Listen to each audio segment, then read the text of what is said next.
ನಮಸ್ಕಾರ ಸ್ನೇಹಿತರೆ, welcome to Subbu's part to find series. ಇವತ್ತು ನಾವು financial independence for retired people ಬಗ್ಗೆ ಮಾತಾಡೋಣ. ಫಾರ್ ರಿಟೈರ್ಡ್ ಪೀಪಲ್ ನಾವು ಫಸ್ಟು ನೋಡಬೇಕಾಗಿರೋದೇನೆಂದರೆ ಅವ್ರದ್ದು capital protection is very very important. ಯಾಕೆಂದರೆ ಅವರು ಯಾವುದೋ ಸ್ಟಾಕ್ ಮಾರ್ಕೆಟಲ್ಲಿ ಇನ್ವೆಸ್ಟ್ ಮಾಡಿ ಸ್ಟಾಕ್ ಮಾರ್ಕೆಟಲ್ಲಿ ಬೇರ್ ಮಾರ್ಕೆಟ್ ಶುರುವಾಯಿತು ಅಂದರೆ, ಬೇರ್ ಅಂತಂದರೆ ನಾವು ಕರಡಿ ಅಂತ ಏನು ಹೇಳ್ತೀವಿ, ಅದು 2 ಇಯರ್ಸ್ 3 ಇಯರ್ಸ್ ಹಾಕಿರೋ ಕ್ಯಾಪಿಟಲ್ಲೂ ಕೆಳಗಡೆ ಹೋಗುತ್ತೆ, ಅಂದರೆ ನೆಗೆಟಿವ್ ರಿಟರ್ನ್ಸ್ ಆಗುತ್ತೆ.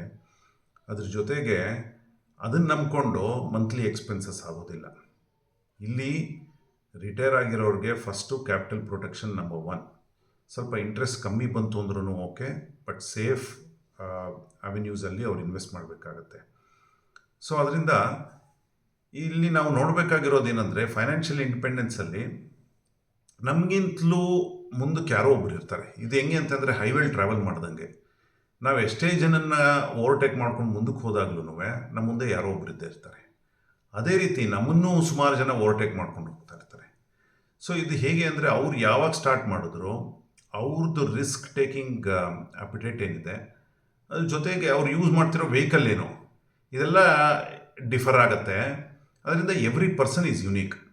ಇಲ್ಲಿ ನಾವು ನೋಡಬೇಕಾಗಿರೋದೇನೆಂದರೆ, ನಂಬರ್ 1, ನಮ್ಮ ಪ್ಯಾಸಿವ್ ಇನ್ಕಮ್ ಏನಿದೆ ಅದು ನಮ್ಮ ಎಕ್ಸ್ಪೆನ್ಸಸ್ಗಿಂತಲೂ ಜಾಸ್ತಿ ಇರಬೇಕು ಆ್ಯಂಡ್ ಅದು ಥ್ರೂ ಔಟ್ ಲೈಫ್ ಕಂಟಿನ್ಯೂ ಆಗಬೇಕು. ನಂಬರ್ 2 ಬಂದು, ನಾವು ಫೈನಾನ್ಷಿಯಲಿ ಯಾರ ಮೇಲೂ ಡಿಪೆಂಡ್ ಆಗಬಾರ್ದು. ಅಂದರೆ ಯಾರು ಮಕ್ಕಳಿರ್ಬೋದು ಅಥವಾ ಯಾರೇ ರಿಲೇಟಿವ್ಸ್ ಇರ್ಬೋದು, ಯಾರೇ ಫ್ರೆಂಡ್ಸ್ ಇರ್ಬೋದು, ಯಾರ ಮೇಲೂ ನಾವು ಫೈನಾನ್ಷಿಯಲಿ ಡಿಪೆಂಡ್ ಆಗಬಾರ್ದು. ನಂಬರ್ 3, ನಾವು ಯುನೀಕ್ ಆಗಿರೋದ್ರಿಂದ ನಾವು ನಮ್ಮನ್ನು ಬೇರೆಯವ್ರ ಮೇಲೆ ಜೊತೆಯಲ್ಲಿ ಕಂಪೇರ್ ಮಾಡ್ಕೊಬಾರ್ದು. ಅಂದರೆ ಬೇರೆಯವರು ಫಾರಿನ್ ಟ್ರಿಪ್ಗೆ ಹೋದ್ರು ನಾವು ಹೋಗಬೇಕು, ಅಥವಾ ಅವರೇನೋ ಕಾರ್ ಅಪ್ಗ್ರೇಡ್ ಮಾಡಿದ್ರು ನಾವು ಮಾಡ್ಕೊಬೇಕು, ಅಥವಾ ಅವರೇನೋ ಇನ್ನೊಂದು ಫಾರ್ಮ್ ಹೌಸ್ ತೊಗೊಂಡ್ರು ನಾವು ತೊಗೊಳೋಣ. ಈ ಥರ ಇನ್ವೆಸ್ಟ್ಮೆಂಟ್ಸಲ್ಲಿ ಹೋಯಿತು ಅಂತಂದರೆ ಇದು ನಮ್ಮ ಕ್ಯಾಪಿಟಲ್ ಎರೋಷನ್ ಸ್ಟಾರ್ಟ್ ಆಗುತ್ತೆ. ನಾವು ಏನೇನು ಸೇವ್ ಮಾಡಿದ್ವಿ ಅದು ಹೋಗ್ತಾ ಇರುತ್ತೆ. ಆಮೇಲೆ ನಮ್ಮ ಮೇನ್ ಥಿಂಗ್ ಇನ್ನೊಂದೇನಂತಂದರೆ, ನಾವು ಬೇರೆಯವರು ಇನ್ಫ್ಲೂಯೆನ್ಸ್ ಮಾಡಿದ್ರು ಅಂತ ನಮ್ಮ ಲೈಫ್ ಸ್ಟೈಲ್ನ ನಾವು ಚೇಂಜ್ ಮಾಡ್ಕೊಬಾರ್ದು ಇಲ್ಲಿ. ಅಥವಾ ಅವರೇನೋ ಬಂದು ಹೇಳ್ತಾರೆ, ನಿಮ್ಗೆ ಇನ್ನೊಂದು ಕಡೆ ಏನೋ ಡಬಲ್ ರಿಟರ್ನ್ ಆಗೋಗುತ್ತೆ 1 ಇಯರಲ್ಲಿ ನೀವು ಇನ್ವೆಸ್ಟ್ ಮಾಡಿ, ಅಥವಾ ಯಾವುದೋ ಚೈನ್ ಲಿಂಕ್ ಇರುತ್ತೆ ಅಲ್ಲಿ ಇನ್ವೆಸ್ಟ್ ಮಾಡಿ. ರಿಟೈರ್ ಆಗಿರೋರು ಫಸ್ಟ್ ಥಿಂಗ್ ಕ್ಯಾಪಿಟಲ್ ಪ್ರೊಟೆಕ್ಷನ್ಸ್ ಬಗ್ಗೆ ಆಲ್ವೇಸ್ ಥಿಂಕ್ ಮಾಡಿ ನೀವು ಅದನ್ನು ಸೇಫ್ ಗಾರ್ಡ್ ಮಾಡ್ಕೊಬೇಕಾಗುತ್ತೆ. ಇಲ್ಲಿ ನಾವು ಒಂದು ಸಲ ಇಲ್ಲೇನಾದರೂ, ಯಾಕೆಂದರೆ ನೀವು 60+ ಇರ್ತೀರಾ, ಏನಾದರೂ ಮಿಸ್ಟೇಕ್ ಆಯಿತು ಅಂತಂದರೆ ನಿಮ್ಮ ಹತ್ರ ಏಜ್ ಇಲ್ಲ. ಏಜ್ ಇಲ್ಲದೆ ಇರೋದ್ರಿಂದ you cannot earn back that money again. Okay, so ಅದ್ರ ಜೊತೆಗೆ ನಾವಿಲ್ಲಿ ಆ್ಯಕ್ಟಿವ್ ಮತ್ತು ಪ್ಯಾಸಿವ್ ಇನ್ಕಮ್ ಬಗ್ಗೆ ಮಾತಾಡೋಣ. ಆ್ಯಕ್ಟಿವ್ ಇನ್ಕಮ್ ಅಂತಂದರೆ ಇನ್ಕಮ್ ಫ್ರಮ್ ಸ್ಯಾಲ್ರಿ. ನೀವು ಕೆಲಸ ಮಾಡ್ತಿದ್ದಾಗ ನಿಮ್ಮದೇನು ಮಂತ್ಲಿ ಸ್ಯಾಲ್ರಿ ಬರುತ್ತೆ ಅದು ಆ್ಯಕ್ಟಿವ್ ಇನ್ಕಮ್ ಆಗುತ್ತೆ. ಅದೇ ರೀತಿ for business men business income active income ಆಗುತ್ತೆ. ಈ ಪ್ಯಾಸಿವ್ ಇನ್ಕಮ್ ಏನು ಅಂತಂದರೆ, ಒಂದು ನೀವು ಪೆನ್ಷನ್ ಬರ್ತಿರ್ಬೋದು ನಿಮಗೆ, ಅಥವಾ ನೀವು ನಿಮ್ಮ ಮನೆ ಏನಾದರೂ ಬಾಡಿಗೆ ಕೊಟ್ಟಿದ್ರೆ ಅದರಲ್ಲಿ ಬರೋ ಇನ್ಕಮ್ಮು, ರೆಂಟಲ್ಸ್ ಬಂದು ಪ್ಯಾಸಿವ್ ಇನ್ಕಮ್ ಆಗುತ್ತೆ. ನಂಬರ್ 3 ಬಂದು, ಫಾರ್ ಎಕ್ಸಾಂಪಲ್ ನೀವೆಲ್ಲೋ ಇನ್ವೆಸ್ಟ್ ಮಾಡಿದ್ದೀರಾ ಶೇರ್ಸಲ್ಲಿ, ಅದರಲ್ಲಿ ಬರೋ ಡಿವಿಡೆಂಡ್ಸು ಅದು ಪ್ಯಾಸಿವ್ ಇನ್ಕಮ್ಮು. 4th ಬಂದು ನಿಮಗೆ ಇಂಟ್ರೆಸ್ಟ್ ಆನ್ ಫಿಕ್ಸ್ಡ್ ಡೆಪಾಸಿಟ್ಸ್ ಅಥವಾ ಬಾಂಡ್ಸ್ ಏನೇ ಇರುತ್ತಲ್ಲ ಅದೆಲ್ಲನೂ ಪ್ಯಾಸಿವ್ ಇನ್ಕಮ್ ಆಗುತ್ತೆ.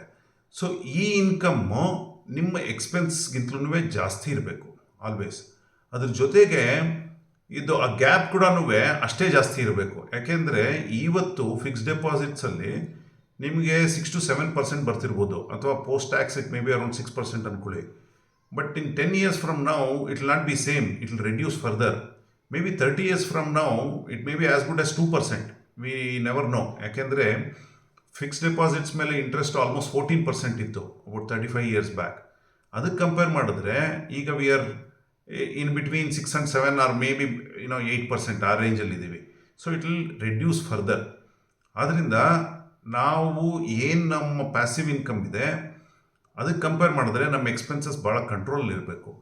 ಇದು ಆಗಿ ನಿಮಗೇನಾದರೂ ಒಂದು ಸ್ವಲ್ಪ ಲಾಂಗ್ ಟರ್ಮ್ ಡ್ಯೂರೇಷನ್ ಇದೆ, ಸ್ವಲ್ಪ ಇನ್ವೆಸ್ಟ್ ಮಾಡ್ಬೋದು ಅಂತಂದಾಗ ಸ್ವಲ್ಪ ಸ್ಲೋ ಆ್ಯಂಡ್ ಸ್ಟಡಿಯಾಗಿ ಎವ್ರಿ ಮಂತ್ ಮ್ಯೂಚುವಲ್ ಫಂಡಲ್ಲಿ ಹಾಕಬೇಕು. But which is not required on monthly basis ಬರೋದಕ್ಕೆ it has to be through your pension or rentals, ಆ ರೀತಿಯೇ ಇರಬೇಕು.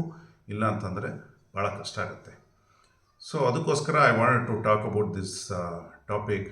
Hopefully you enjoyed. Have a nice evening. Thank you so much.